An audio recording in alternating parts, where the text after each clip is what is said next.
तो बाबू क्या है, क्वेश्चन शंकु के रिलेटेड है।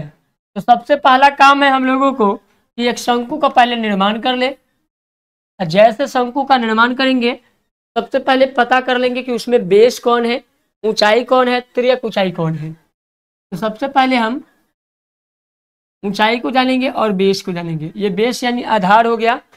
और त्रिज्या की बात करें तो ये दो त्रिज्या हो गए, ये है त्रिज्या और ये है त्रिज्या, और ये ऊंचाई है, ये यानी तिर्यक ऊंचाई है।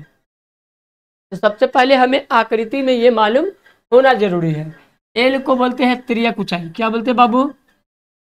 तिर्यक ऊंचाई। ठीक है बाबू। एच को बोलते हैं ऊंचाई, ऊंचाई। और आर को बोलते हैं त्रिज्या। और टोटल जब मिल जाए तो उसको बोलते हैं व्यास। क्या बोलते हैं? व्यास। ये टोटल हो गया। त्रिज्या यही तक रहेगा। ठीक है। त्रिज्या व्यास के आधा होता है, याद रखना है, व्यास के आधा त्रिज्या होता है। यानी कि व्यास जो है त्रिज्या के 2 गुना होता है। ये भी कभी कभी पूछा जा सकता है कि व्यास के आधा क्या होता है। ऑप्शन रहेगा त्रिज्या होता है, क्षेत्रफल होता है, ऊंचाई होता है। आपको कंफ्यूज करने के लिए ऐसा ऑप्शन आ सकता है। ठीक है।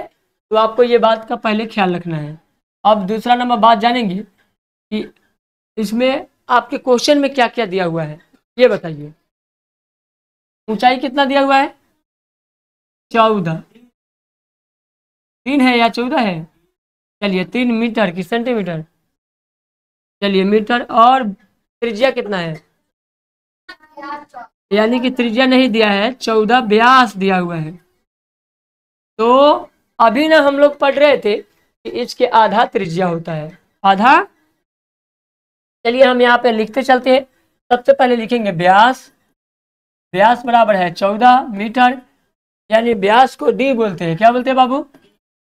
डी बराबर 14 मीटर। तो आर बराबर होता है डी बटा 2, डी बटा 2, यानी कि 14 बटा काट के आर का मान 7 मीटर, 7 मीटर। और एच दिया हुआ है 3 मीटर। तो हमें निकालना क्या है? चलिए शंकु का आयतन क्या होता है बाबू?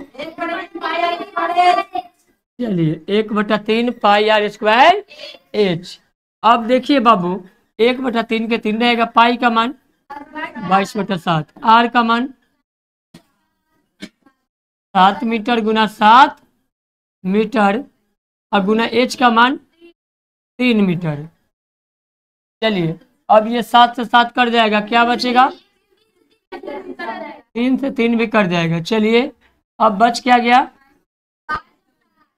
22 गुना 7 metre, metre metre metre cube. ठीक है। अब इसको गुना करिए, 7 दूना 14, 7 दूना 14 1 15 और मीटर क्यूब। यही आपका आंसर रहेगा। अब यहाँ पे आपसे आयतन पूछे, चाहे आपसे क्षेत्र एल का मान पूछ ले, अगर एल के मान पूछेगा तो भी आप आसानी से ज्ञात कर सकते हो। ठीक है। आपका तो यही पे आंसर है। लेकिन इसमें अगर कह दिया जाए कि आप आयतन की जगह क्षेत्रफल निकालिए, वक्र पृष्ठीय क्षेत्रफल निकालिए, तो आप थोड़ा सा भी कंफ्यूज ना हो, केवल फार्मूला का यूज करें और आप आसानी से बना लें। तो आई होप कि आप लोगों को समझ में आ गया होगा। धन्यवाद। फिर मिलते हैं हम नेक्स्ट वीडियो में। आजकल के बदलते समय में हम सभी अभिभावकों से एक गुजारिश करेंगे